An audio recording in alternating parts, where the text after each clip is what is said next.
नमस्कार आप सबको।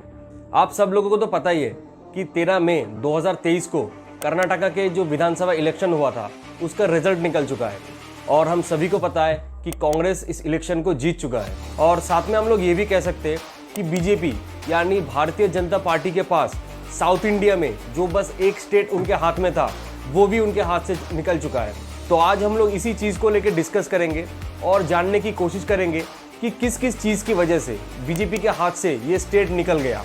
और साथ में ये भी जानने की कोशिश करेंगे कि इलेक्शन रिजल्ट के बस 2 दिन पहले कांग्रेस ने इलेक्शन कमीशन के ऊपर जो आरोप लगाया था कि ईवीएम मशीन को लेके उसका क्या हुआ। हाँ, एक चीज़ मैं पहले बता दूँ, मैं इस वीडियो में किसी भी लेफ्ट राइट सेंटर किसी भी पार्टी के साइड लेके बात नहीं कर रहा हूँ। मैं इस वीडियो में उन्हीं चीज़ों को लेके डिस्कस करूँगा जो चीज़ ओवरऑल मुझे समझ में आया। तो चलिए आज की इस वीडियो में इसी चीज़ को समझने की कोशिश करते हैं। तो सबसे पहले देखते हैं एक्चुअली कर्नाटका में हुआ क्या था। पूरे कर्नाटका के विधानसभा में 224 सीटें हैं जिसमें मैजिक फिगर है 113। मतलब जिस भी पार्टी 113 सीट्स जीत जाएगा वो अपना सरकार बना लेगा।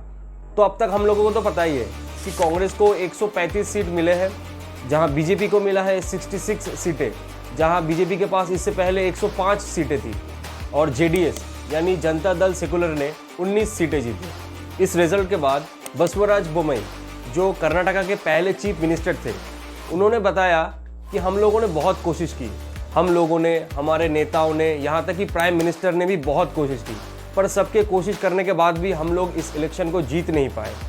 कांग्रेस लीडर सिद्धरमैया जी जो एक टाइम पे कर्नाटका की सीएम थे, उन्होंने पहले ही बताया था कि कांग्रेस इस बार इलेक्शन में 120 से ज़्यादा सीटें जीतेंगी। और फाइनली रिजल्ट के बाद तो हम सभी को पता है कि कांग्रेस 135 से ज़्यादा सीट्स जीत चुका है। अब देखने वाली बात यह है कि कांग्रेस को ये जीत मिला कहाँ से। देखिए, सिद्धरमैया और कांग्रेस के डीके शिव कुमार, ये दोनों पहले से ही बहुत चर्चे में थे। इन दोनों के बीच में काफ़ी ज़्यादा लड़ाई भी हुई थी, लेकिन डीके शिव कुमार कांग्रेस के साथ 135 सीट्स जीत चुका है। कांग्रेस पार्टी ने एक साथ होके जो कैंपेन चलाया, ये लोगों को बहुत अट्रैक्ट कर रहा था। ये कांग्रेस की तरफ से कहा गया है, ये एक बहुत बड़ा कारण था जिसके लिए कांग्रेस को ये जीत मिली। दूसरा बात तो ये है, आप लोगों को तो पता ही होगा कि प्राइम मिनिस्टर नरेंद्र मोदी जहां इलेक्शन का कैंपेनिंग करते हैं वहां उनका सबसे ज़्यादा बीजेपी का वोट बैंक होता है यूथ और वुमेन। इस बार क्या किया कांग्रेस ने, यूथ और वुमेन को ज़्यादा टारगेट किया और ये भी एक बड़ा कारण हो सकता है कांग्रेस के लिए। तो कौन कौन सी प्रोमिसेस है जो कांग्रेस ने किया था। पहला है गृह ज्योति। इसका मतलब है 200 यूनिट फ्री इलेक्ट्रिसिटी। अगर इलेक्ट्रिसिटी बिल 200 यूनिट के नीचे आया तो इलेक्ट्रिसिटी बिल फ्री होगा कर्नाटका के अंदर। दूसरा है गृह लक्ष्मी। इसका मतलब है जो women head of the family होगा उनको हर महीने 2000 रुपये मिलेंगे। तीसरा है अन्य भाग्य। इसका मतलब है बिलो प्रोवर्टी लाइन के जो लोग होंगे उनको 10 किलोग्राम फूड ग्रेन्स मिलेंगे। और चौथा है युवा निधि। इसका मतलब जो लोग ग्रेजुएशन करने के बाद अनएम्प्लॉयड है यानी बेरोजगार है, उनको हर महीने 3000 रुपये मिलेंगे। और डिप्लोमा वाले जो अनएम्प्लॉयड लोग हैं उनको हर महीने 1500 रुपये मिलेंगे। और पांचवा है free travel to all women.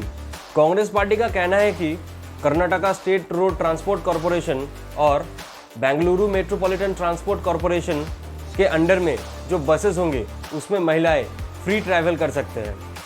तो बताया जा रहा है यही वो मेन 5 कारण है जिसके लिए कांग्रेस ने इस इलेक्शन में जीत हासिल किया है। हर एक रैली में आपने देखा होगा कि बजरंग दल को लेके एक कंट्रोवर्सी हुआ ज़रूर है, क्योंकि यहाँ कांग्रेस ने कहा था अपने मैनिफेस्टो में कि वो बजरंग दल और पॉपुलर फ्रंट ऑफ इंडिया यानी पीएफआई को बैन कर देंगे। रिजल्ट के बाद देखने में आ रहा है जो मुस्लिम वोटर्स थे उनका बस 2% ही बीजेपी को मिला है। ये भी एक कारण बोल सकते हो कांग्रेस की जीत की और बीजेपी की हार का। साथ में जितने भी एग्जिट पोल्स दिखाई दे रहे थे, मोस्ट ऑफ द केसेस में बीजेपी का एक बड़ा लॉस दिखाया जा रहा था। अब हम लोग देखेंगे कि बीजेपी ने क्या क्या गलती किया जिसके लिए बीजेपी का ये हार हुआ। ऑब्वियसली जो मुझे समझ में आया, पहले गलती थी बीजेपी की प्रशासन की। कर्नाटक में बीजेपी की सरकार काफ़ी टाइम से चल रही थी, लेकिन सरकार की कुछ नेता की करप्शन की कंप्लेन लोगों तक पहुंच गई थी। लोग बीजेपी की सरकार को निर्दोष नहीं मानते थे, शायद इसीलिए वो कांग्रेस और जेडीएस को वोट किए। दूसरी गलती यही किया था कि वो अपने पार्टी में जो अच्छे नेता थे उनको वो टिकट नहीं दिए थे। बीजेपी के कुछ नेता काफ़ी समय से पार्टी के अंदर थे, लेकिन उनको टिकट नहीं दिया गया। बीजेपी के नेताओं में से कुछ नेता ने तो पार्टी छोड़ दी और खुद ही नेता बनने का फैसला किया। इससे बीजेपी का पकड़ में कमी आई और पार्टी का इमेज भी खराब हुआ।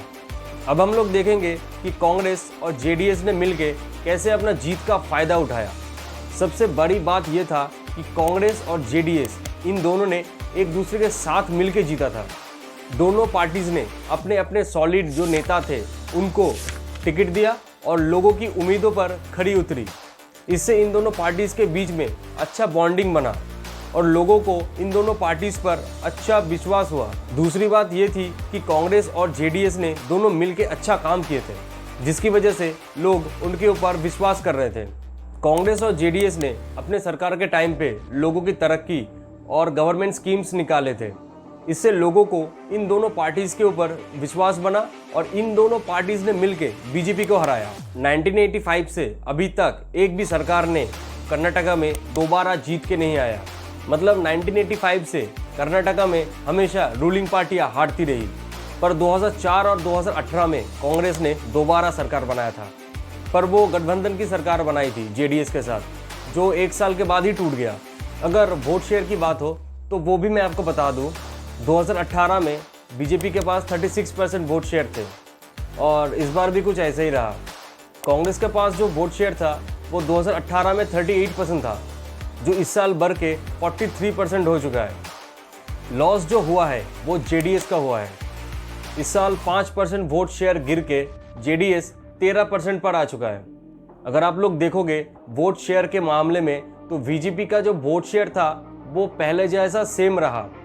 5% वोट शेयर जेडीएस से जाके कांग्रेस में ऐड हुआ।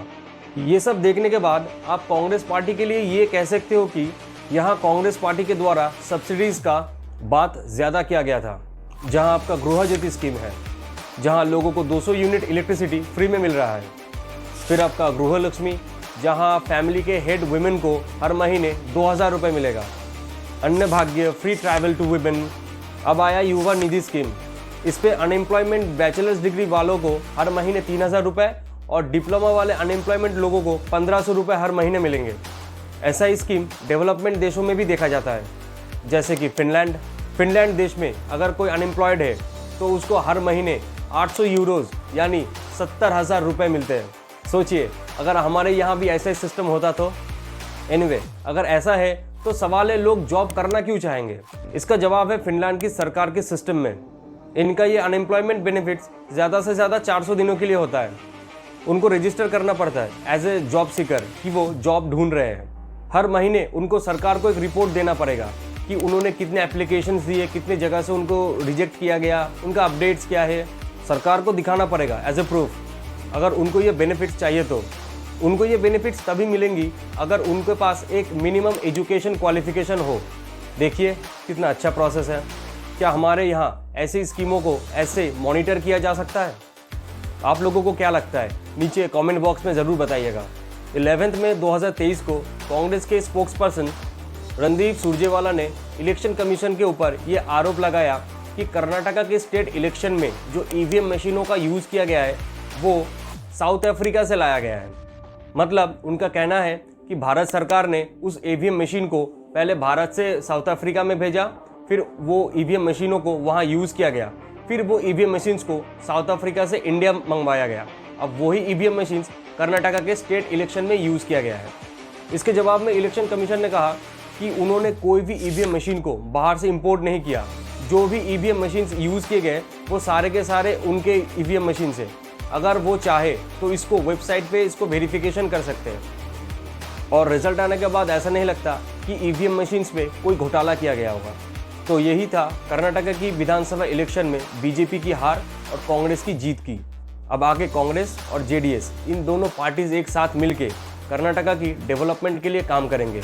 उम्मीद है ये वीडियो आप लोगों को काफ़ी इन्फॉर्मेटिव लगा। अगर लगा है तो इस वीडियो को लाइक कीजिएगा, शेयर कीजिएगा और इस चैनल को सब्सक्राइब कीजिएगा। मिलते हैं अगली वीडियो में। धन्यवाद आप सबको।